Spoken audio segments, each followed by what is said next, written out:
Hello everyone, and welcome back to my channel. Today, I want to share something a little different, something that's been on my mind for a while now. There's something nobody tells you about being the last one left. My name is Harold Zimmerman. I'm 85 years old, and I've outlived everyone I grew up with, everyone I served with in the war, my wife, my two closest friends, and my younger brother. I thought I understood what loneliness was, but I was wrong. When you're young, you think about death as this distant thing that happens to other people. You go to a funeral, you feel sad for a while, and then life goes on. You still have your friends, your family, the people who share your memories and understand where you came from. Loss is painful, but it's manageable because you're not alone in it. You grieve together, and that shared grief somehow makes it bearable. But when you live long enough, you start losing people faster than you can process it. First, it's your parents, which is sad but expected. Then maybe an older sibling or a friend who got sick too young. Those losses hurt, but they still feel like exceptions, like tragedies that break the normal pattern of life. You still have most of your people. You still have your circle. I was born in 1940 in a small town in upstate New York. A place called Elmira that probably doesn't mean anything to you unless you're from there. I grew up on a street where everyone knew everyone, where you could leave your doors unlocked and your kids could play outside until dark without anyone worrying. I had three best friends growing up. Tommy lived 2 houses down, Michael lived across the street, and James lived around the corner. We did everything together from the time we were 6 years old until we graduated high school. We all enlisted together in 1958, right after graduation. It seemed like the thing to do back then, the honorable thing. We wanted to serve our country, wanted to be men, wanted adventure beyond the small town we'd grown up in. We went through basic training together, got shipped out to different places, but stayed in touch through letters. Tommy went to Germany. Michael went to Korea. James and I both ended up in various posts stateside. We all made it home, which not everyone did, and we all felt lucky for that. After the service, we settled back in Elmira. We got jobs, got married, started families. Tommy worked at the steel plant. Michael took over his father's hardware store. James became a teacher. I worked for the phone company, climbing poles and fixing lines, which kept me in decent shape well into my 50s. Our wives became friends. Our kids grew up together. We had Sunday dinners that rotated between houses, summer barbecues, fishing trips every spring. We were there for each other's kids' graduations, weddings, grandchildren being born. We buried our parents together. We grew old together. Tommy died first in 2008. Heart attack at 68, sudden and massive. He was working in his garage one Saturday morning and just collapsed, gone before the ambulance arrived. We were all shocked. 68 felt too young, even though we were all getting up there by then. His funeral was packed with people, and Michael and James and I sat together in the same pew we'd sat in for Tommy's wedding 45 years earlier. We cried together. We told stories about him at the reception. And afterward, the three of us made a promise to stay close, to honor Tommy by not taking each other for granted. We kept that promise for a while. But losing Tommy changed something in our group. It was an empty chair now, a voice missing from our conversations. We still got together, but it wasn't quite the same. The balance was off. We felt older suddenly, more aware of time passing. Michael died in 2014. Cancer. He fought it for 2 years, went through all the treatments, stayed positive the way everyone tells you you're supposed to. James and I visited him in the hospital near the end, and he looked so small in that bed, nothing like the strong guy who used to help us move furniture or fix our cars. He died on a Tuesday afternoon with his family around him, and James and I were both there too. We held his hands. We told him we loved him. And then he was gone. That funeral was harder than Tommy's. Maybe because we'd watched Michael suffer, Or maybe because now we were down to two. James and I sat in that same pew again, but now there were two empty spaces beside us instead of one. At the reception, we didn't tell as many stories. We were quieter. We both knew what the other was thinking, that it was just the two of us now, the last ones left from that group of 4 boys who'd done everything together for 60 years. My wife died in 2016. Her name was Dorothy, and we'd been married for 54 years. She had a stroke, survived it, but was never really the same after. She lived another year and a half, mostly confused, sometimes not recognizing me, and then one morning, she just didn't wake up. People told me it was a blessing, that she wasn't suffering anymore, and maybe that's true. But it didn't feel like a blessing. It felt like the floor had dropped out from under me. James called me every day after Dorothy died. He'd lost his wife 3 years earlier, so he understood. We'd talk about nothing, really, just checking in, making sure the other one was okay. Sometimes we'd have lunch together or watch a ball game. He was my last connection to my whole life, the only person left who remembered who I'd been when I was young, who knew all the same people and places and stories. Losing Dorothy was devastating, but having James there made it survivable. James died last year. Another heart attack, just like Tommy. He was 84, same as me at the time. I got the call from his daughter, and I just sat there holding the phone for a long time after she hung up. I didn't cry right away. I just felt numb, like this couldn't possibly be real. Not James, not the last one. His funeral was small. Most of the people from our generation were already gone. It was mostly his kids and grandkids, and me. I sat alone in that pew where the 4 of us used to sit, and I looked at those 3 empty spaces beside me, and something broke inside me that hasn't healed.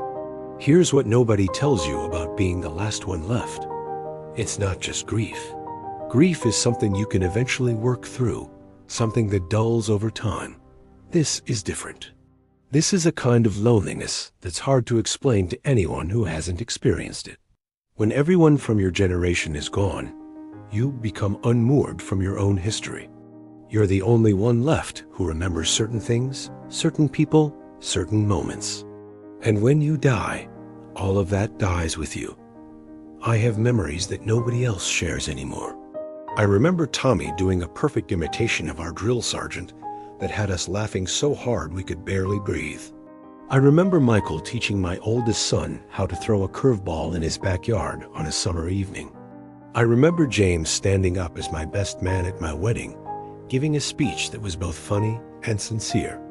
I remember Dorothy the day we met, wearing a blue dress at a church social, shy but smiling when I asked her to dance. All of those people are gone now. And when I think about those memories, there's nobody I can share them with. Nobody who says, "Oh yeah, I remember that." Nobody who can add details I've forgotten or correct the parts I've gotten wrong over the years. The memories are mine alone now, and that makes them feel less real somehow, like maybe I imagined them. I go to the cemetery sometimes. There's a section where Tommy and Michael and James are all buried, not far from where Dorothy is.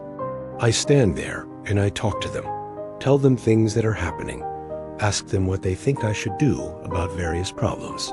I know they can't hear me. I'm not a particularly religious man, but it makes me feel less alone for a little while. My kids visit when they can. They're good people, and I know they love me. But they're busy with their own lives, their own kids and grandkids. They call, they check in, they invite me to holidays and birthdays. And I appreciate that. I really do. But they didn't know me when I was young. They don't remember the person I was before I became dad, before I became old. They know the elderly version of me, the one who moves slowly and forgets things and needs help with technology. They don't know the young man who climbed telephone poles, who danced with their mother, who stayed up all night talking with his friends about everything and nothing. That version of me only existed in the memories I shared with the people who are gone now. And without them, it's like that younger version of me never really existed at all. I've also realized that I'm carrying stories that will die with me. I'm the last person who knows what really happened during certain moments of our shared history. I'm the last person who remembers what our town looked like before the highway came through. I'm the last person who knew Tommy's father, who helped build half the houses in our neighborhood. I'm the last person who remembers the flood of '58, when the river rose and we all had to evacuate, and we ended up sleeping in the high school gymnasium for 3 days. When I die, and I will die soon enough, all of that goes with me. And that's just how it is, I suppose. Every generation eventually disappears, taking their memories and their stories with them. But knowing that doesn't make it easier. It just makes me feel the weight of being a keeper of history that nobody else needs or wants. The hardest part is waking up every morning and remembering that they're all gone. For just a moment, right when I wake up, I forget. I think about calling James or making plans to visit Michael or telling Dorothy about a dream I had. And then I remember. They're all gone. I'm the only one left. And I have to feel that loss all over again, fresh and sharp, like it just happened yesterday. People my age aren't supposed to be alone. We're supposed to have our people around us, the friends and family who've known us our whole lives. We're supposed to sit around and tell old stories, laugh about things that happened decades ago, reminisce about the good old days. But when everyone from your generation is gone, you can't do that anymore. You just sit by yourself with your memories and nobody to share them with. I don't want you to feel sorry for me. That's not why I'm telling you this. I've had a good life, a long life, longer than I probably deserve. I've seen my children grow up and have children of their own. I've traveled a bit, worked hard, loved deeply. I have no real complaints. But I do want you to understand something that took me too long to learn. The people in your life right now, the ones who share your history and your memories, they won't be here forever. I know you know that intellectually, but I don't think you really know it, not the way you need to. Don't put off spending time with them. Don't assume you'll have years and years to stay in touch, to visit, to make new memories. Don't let months go by without reaching out. Don't let stupid arguments or minor disagreements create distance between you and the people who matter. Because someday, sooner than you think, they'll be gone. And you'll be the one left behind, carrying all those shared memories alone. Pay attention to the moments you're in right now. Notice the way your friend laughs at your jokes. Remember how your spouse takes their coffee. Listen to the stories your parents tell about their youth. Ask questions. Take pictures. Write things down. Because those moments and those people are not permanent, even though it feels like they are. I'm 85 years old. I'm the last one left from my generation of friends and family. And while I'm grateful for every year I've had, there's a loneliness to this that I wouldn't wish on anyone. I'm a living archive of a time and place and group of people that nobody else remembers. And when I'm gone, it'll be like none of it ever happened. So please, learn from my experience. Don't take the people in your life for granted. Don't assume they'll always be there. Love them while you have them. Make time for them. Create memories together. Because eventually, if you live long enough, you'll be the one sitting alone, wishing you'd paid more attention, wishing you'd spent more time, wishing you could have just one more conversation with someone who's gone. This is what nobody tells you about outliving everyone you love. It's not just the grief of losing them.